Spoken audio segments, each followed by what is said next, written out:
Recorded live at VCAM Studio in Burlington, Vermont. The Gloved Fox. In tonight's episode, The Thespian's Revenge. Performed by the BTV Radio Players. Starring Amy Mills as Gracie Grant, the Gloved Fox, and John Van Luling as Edmund Shelby and the Thespian. Also starring John Donahue as ace reporter Lee Crane and mechanical engineer Fergus McMillan.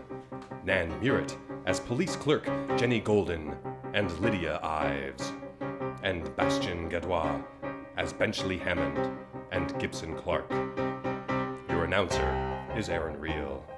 Sound effects designed by the BTV Radio Players and performed by Lara Keenan, Toby McNutt, and Sue Wilson. Music by Kevin MacLeod. The Gloved Fox is written and directed by Andrew J. Rash. We shall present to you our story in just a moment, but first, a word from our sponsor. Men! I said, men! Are you tired of girly scented shaving products in the morning? Are you sick of pleasant smelling shaving creams filling your nostrils before you've even had a cup of coffee? Then get yourself a bottle of meaty shaving cream. Meat scented shaving products for men. For men who want the smell of bacon with their shave. Yeah. For men who want the smooth steak scented appeal. Yeah. Meaty shaving cream. A product you can wake up to. A product your neighbors can smell 3 blocks away. Ew, what is that? Oh, that smells awful.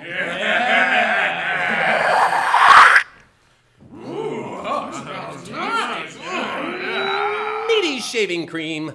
The meat-smelling shave for real men.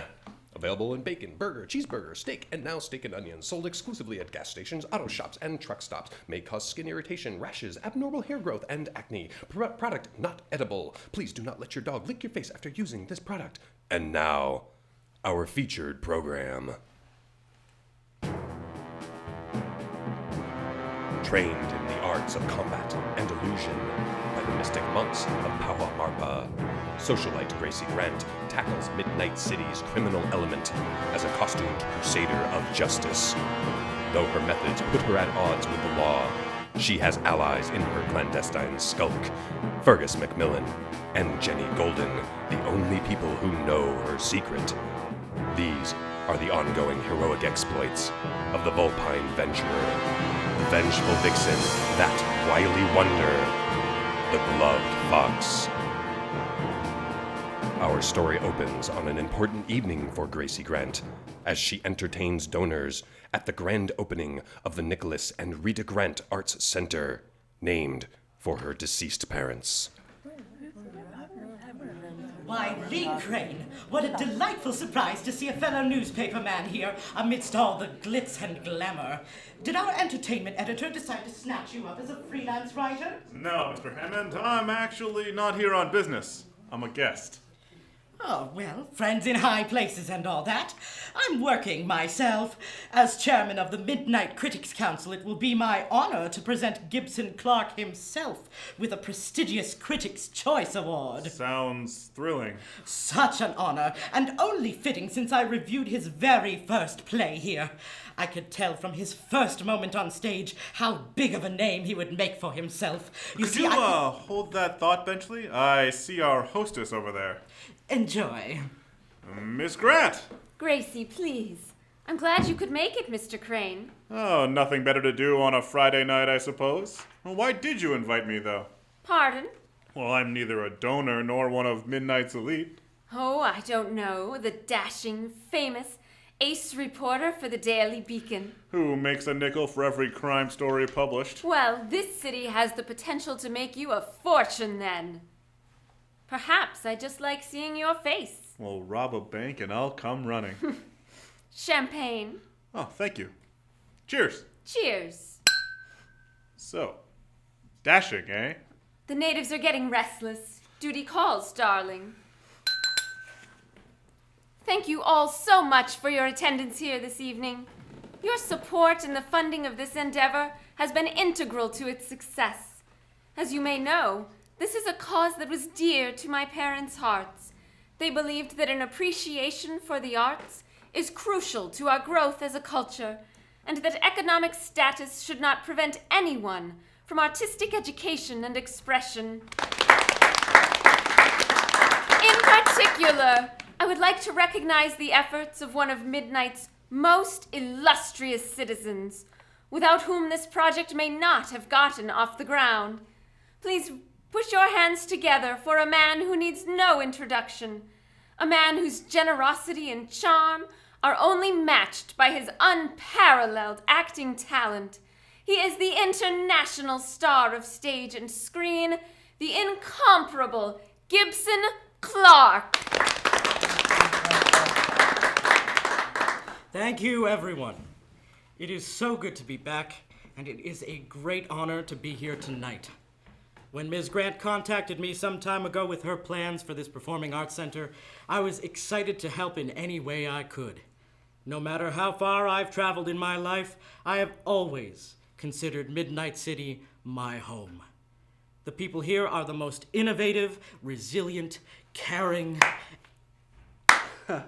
And lo, the prodigal son returns to grace us with his presence. How good of you to remember the little people.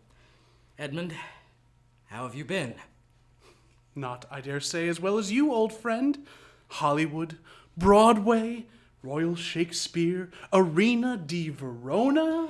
I've been very fortunate. Can we continue this after? And deprive these honored guests of recognizing such a convincing performance from one of their most esteemed denizens? It's such a compelling narrative. The local boy made good, now a paragon of philanthropy. I think that's enough, Mr. Shelby. No, the audience should know how fine an actor you are, so effortless in masking the scoundrel I know you to be. Tell them! Please, Edmund, don't do this. Oh, the ovation you shall receive, Gibson.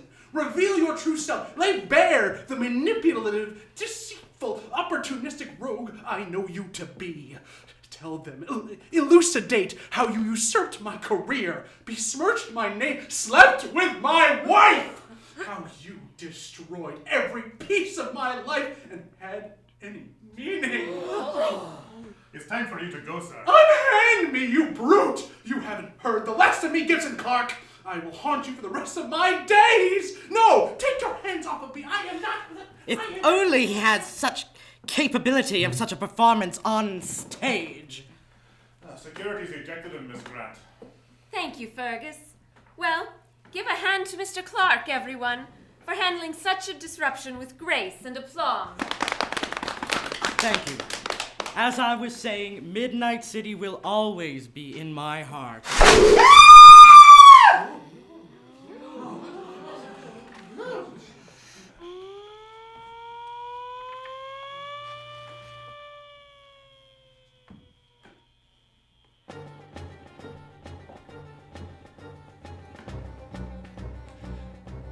I can't believe this happened. Edmund Shelby, dead. Thanks again for calling your lawyer, Gracie, with mine out of town. I'm just happy I could help. That poor, deranged man. Thank heavens no one else was hurt. Who in the world could have set that bomb? You don't honestly believe it was me. Shelby was not a pleasant man. I would not be surprised if he made several enemies. I don't think Sergeant Roche suspects you, but procedure dictates the police question you. Well, thank you. It's all a bit unsettling. I really appreciate your support, Gracie. And Midnight appreciates yours. You must let me repay you. Have a drink with me. Some other time, perhaps, Mr. Gibson. There's Mr. Macmillan. Can we give you a ride? No, that's all right. I've sent for my car.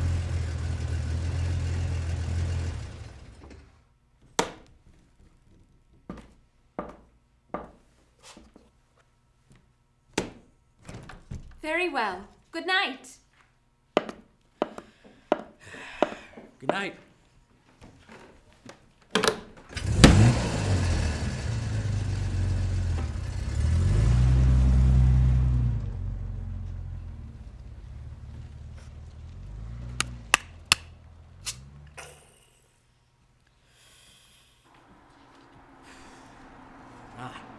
There he is.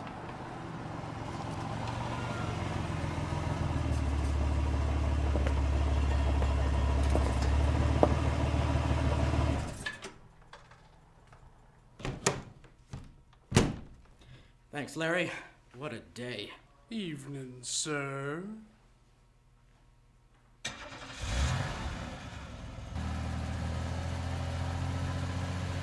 Driver, could you slow down a bit, please? I'd like to get back to the hotel, but there's no need to go there this fast. I'm not kidding around. Slow the car down, please. Now look what you did. You missed the turn.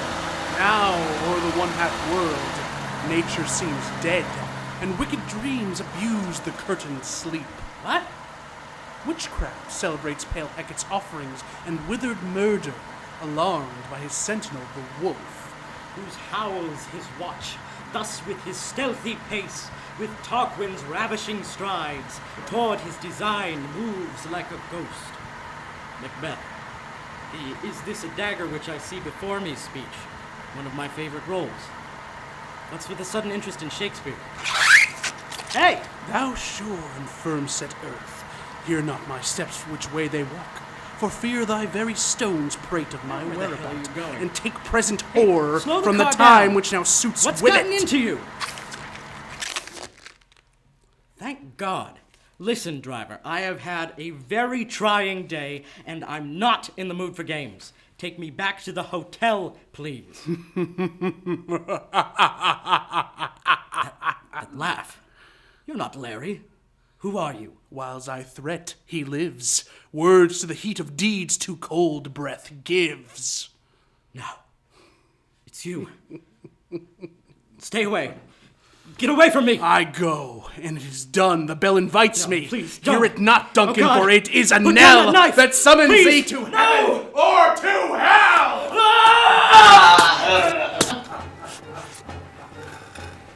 Later, at the secret den of the Gloved Fox, in the basement of the Equinox building, Gracie Grant mulls over the tragic events with her team, mechanical engineer Fergus McMillan, and police clerk Jenny Golden. 2 men dead in one evening. Why did I leave Gibson alone? I didn't know his life would be in danger. I suppose. Have the police any leads on what happened to the driver, Jenny? His name is Larry Williams. He hasn't been seen for hours, but his hat was found at the scene of the crime. Sergeant Roche considers him the main suspect for now. It doesn't feel right. I can't believe there's any motive there. The 2 murders must be linked somehow. What commonalities do these 2 actors share? They seem as different as night and day. Digging through the Daily Beacon's archives, I found that Gibson Clark and Edmund Shelby were on stage together, but only once. And it was a brief run of Titus Andronicus at the Opal Theater on Robinson Avenue 15 years ago. Titus, eh? Shakespeare's revenge tragedy. I wonder if anyone involved with that show has any information about Gibson and Shelby that could help. Do you remember who the director was? Bernard Boyd. Perhaps the Gloved Fox should pay him a visit. Fergus, is the car ready? The special car? Aye. Aces. Jenny, get me Boyd's address. And that of Shelby's wife while you're at it. If his accusations at the art center were more than just paranoid ranting, then she's another possible link between the 2 men. I'm on it. Thanks. I'll get changed. As the Gloved Fox races to the director's home, we break for another important message from our sponsor, Meaty's Shaving Cream. Men, do you find yourself being taken less seriously in the boardroom? Now, as you can see, everyone, these end-of-the-year projections place the stock value of our company pretty far from where we want it to When's lunch? I'm hungry. Me too. Let's get out of here. be. I feel invisible sometimes. Not holding their attention? Try Meaty's Shaving Cream.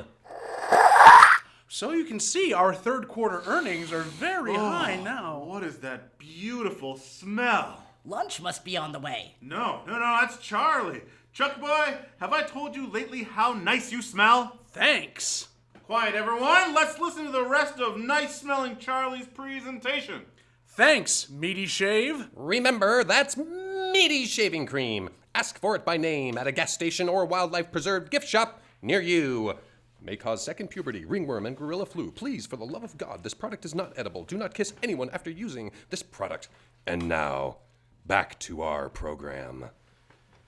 Elsewhere, in Midnight City, arts critic Benchley Hammond prepares to retire for the evening.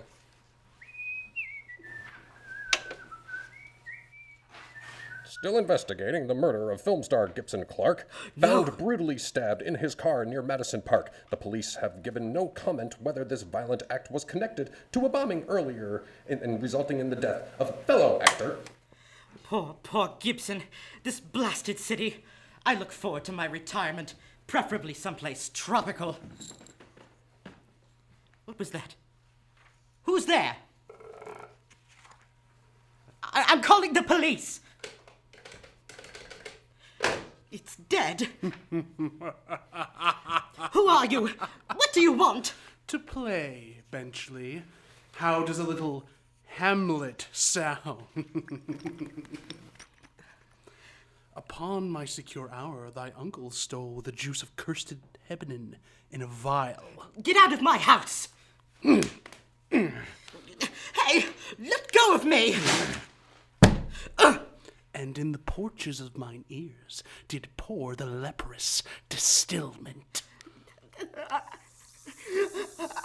My ear! Whose effect holds such an enmity with blood of man that swift as quicksilver it courses through the natural gates and alleys of the body, and with sudden vigor doth posset and curd, like eager droppings into milk. The thin and wholesome blood. Oh, horrible, horrible, most horrible.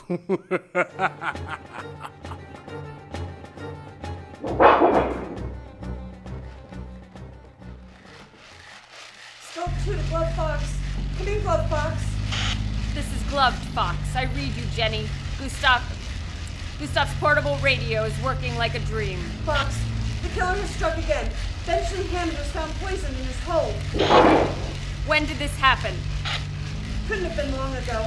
Neighbors heard his screams and called the police. The address is 56 Roybrook Avenue. That won't be necessary, Skulk 2. I think I've figured out our killer's identity. Wasn't Hammond the critic who reviewed Titus for the Beacon? I think so. Let me check. Yeah, he was the one. He gave a glowing review to a promising young actor, Gibson Clark, but he panned the performance of the man cast in the lead role, Edmund Shelby. Exactly. Shelby's been our man all along. I should have guessed he was the killer immediately after Gibson was found dead. But didn't he blow up in his car? That's what he wanted everyone to believe, Jenny. I suspect that the burnt body in the morgue, assumed to be him, is none other than poor Larry Williams. The driver? Yes. Now quickly, did you find the address of Shelby's ex-wife? He ranted that she and Clark had an affair. If Shelby's settling old scores, and if he still lives anywhere nearby, then I think she'll be his next target. Yes, it wasn't easy. She changed back to her maiden name. Here it is. Lydia Ives, 4 Myringen Way, just outside of the city. Hopefully I'm not too far behind Shelby. Tip off Sergeant Roche to the body in the morgue. He should be able to sort the rest out quick enough. You betcha. Be careful, Miss Fox.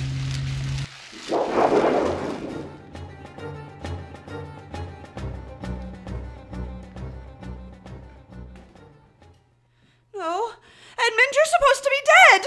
Think on thy sins, Lydia. Oh, don't do this, Edmund, please. Confess thee freely of thy sin, for to deny each article with oath cannot remove nor choke the strong conception that I do groan withal. Thou art to die. No! Remember, Othello? You know what happens next, don't you, Desdemona? Step away from her, Shelby. It's over. No! Truth will come to light, Edmund. Murder cannot be hid long. That's the Merchant of Venice, isn't it? Run, Miss Ives! I have no words. My voice is in my sword. You may have the reach on me, Thespian, but you'll find me far from helpless. The Thespian, in a fit of rage, She tries to cleave our hero's mask from her body. But his reflexes pale in comparison to hers as she deftly ducks the blade, kicking the actor square in the chest from a crouched position. The gloved fox follows through with two metal-clad fists into Edmund Shelby's abdomen, which knocks him through a large window into the raging storm outside. Drop your blade, Edmund. Don't make me hurt you. Shelby, Edmund Shelby is no more. I am the Thespian, master of stage, master of murder, and you are not my reckoning. I will have such revenges on you both! Ah! Meet the steel gauntlets of the gloved fox. The gloved fox finds the Thespian's blade with her bracers, twisting it out of her hands, disarming him. Ow! You cut me! Yes, and you're not the only one with a predilection for poisons, Mr. Shelby. What's happening to me? That's the potent punch of the foxglove, slowly working its way to your black heart. You can feel it racing, can't you? No, stay away. I can't. I was so close. Must get away. You're standing near the other cliff, Shelby. There's nowhere to go. You'll never catch me. You scullion, you rent-bellion, you fistolarian. I'll flee to fight another day. Shelby, no! Ah!